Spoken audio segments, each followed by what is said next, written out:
Hi, I'm Jim Taylor. Welcome to In Favor Resources and to this brief teaching series that I'm calling Beneath the Pages of Your Bible. Now, these are lessons from the Greek New Testament for English Bible readers. So they're discoveries and observations and insights that somehow just don't make it into our English translations, but they're right there beneath the pages of your Bible in the Greek text. Now, in this particular 3-video installment in this series, we're looking at questions in the Greek New Testament.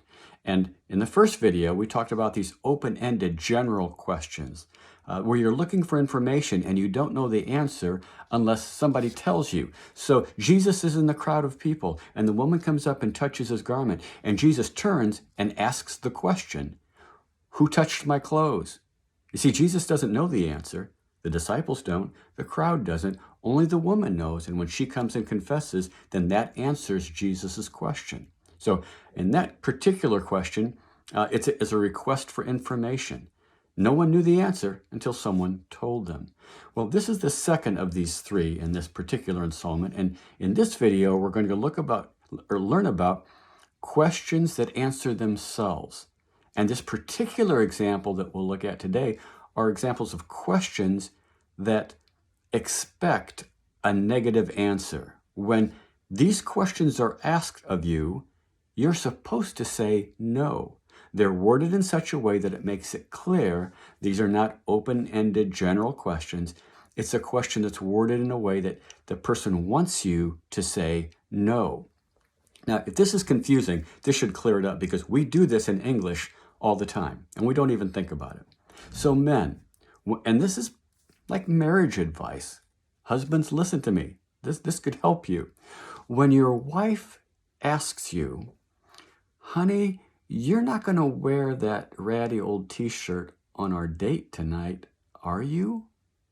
Well, there's some clues in there, men. Let me interpret this woman speak, this wife speak for you.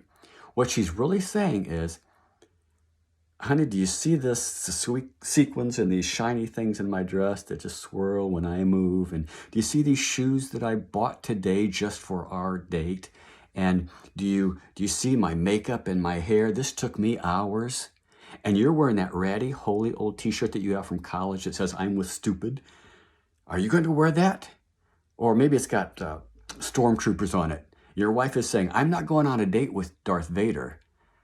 The way she's looking at you, the daggers that are coming out of her eyes, daggers, daggers, daggers, the way she's got her teeth clenched and her jaw locked. "You're not wearing that t-shirt tonight, are you?"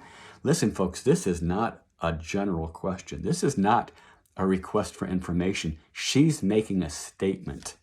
She's giving a command.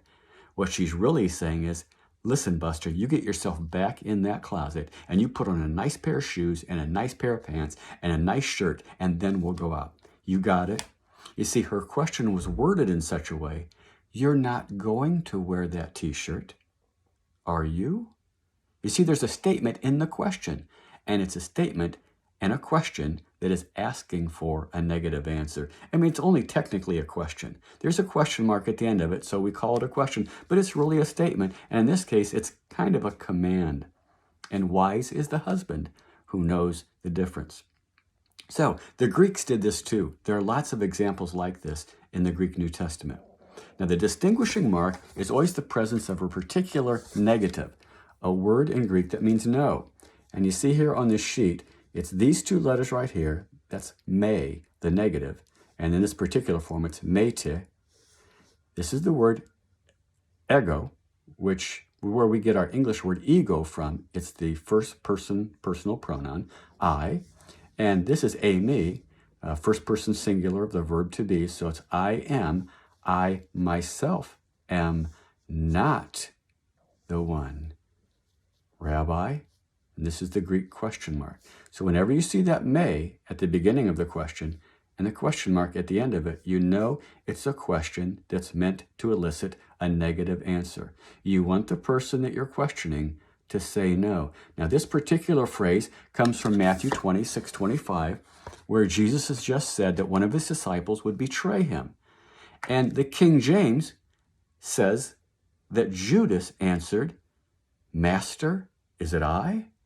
Well, that sounds like a general question. That sounds like a request for information. Well, Jesus, if it's me, tell me because I would like to know. That's not it at all. This is the Greek text of Matthew 26:25. And the New American Standard has, surely it is not I, Rabbi. The Revised NIV says, surely you don't mean me, Rabbi.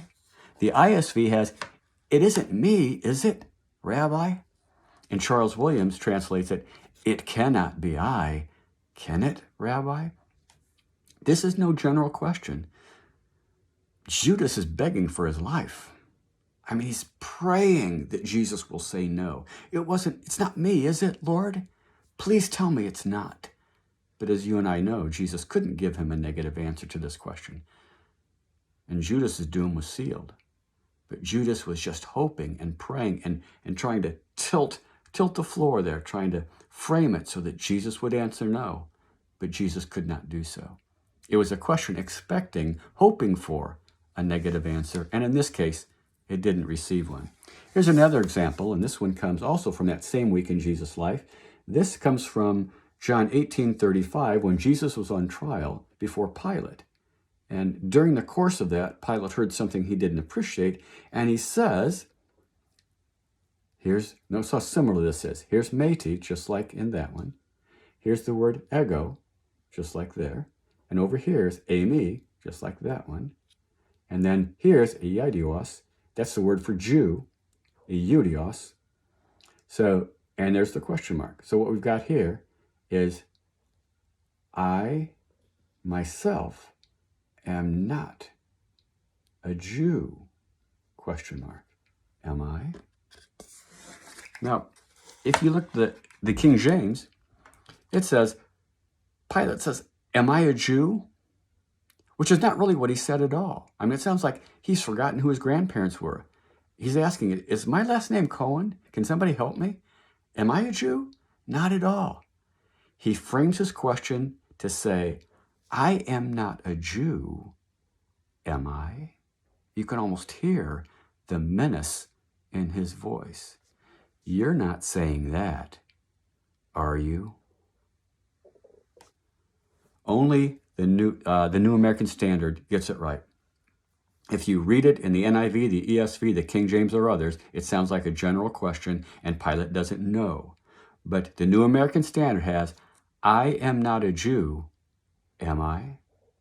And you can see that is tilted. You can see that it's formed and worded in such a way that he demands that you say, no, Your Excellency, you are not a Jew. And we realize that. Again, it's a question that answers itself. It tells you what the answer is expected to be. Now, one more here. In Luke chapter 6, there's actually two questions. One of them is one of these questions that expects a negative answer, but the second question is just the opposite. It's a question that expects a positive answer. To the one, we're supposed to answer no. To the other one, we're supposed to answer yes. And that's for the next video, and we'll save that for that. But the question in Luke 6:39, if you just read the English translations, Jesus asked, can the blind lead the blind? As if, will somebody tell me? Will somebody fill me in on that? Is that a yes or a no? No, not at all. It's one of these questions that expect a negative answer. One of these questions that answers itself. Jesus says, a blind man cannot lead a blind man.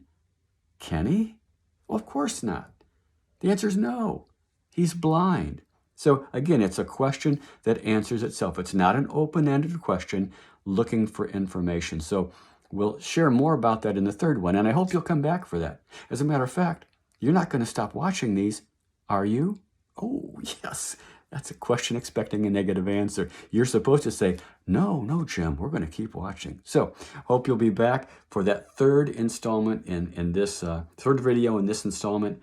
And we'll see you for more lessons from the Greek New Testament. In the meantime, check out our Facebook page, infavorresources.com, our website, and our YouTube channel for more. See you then.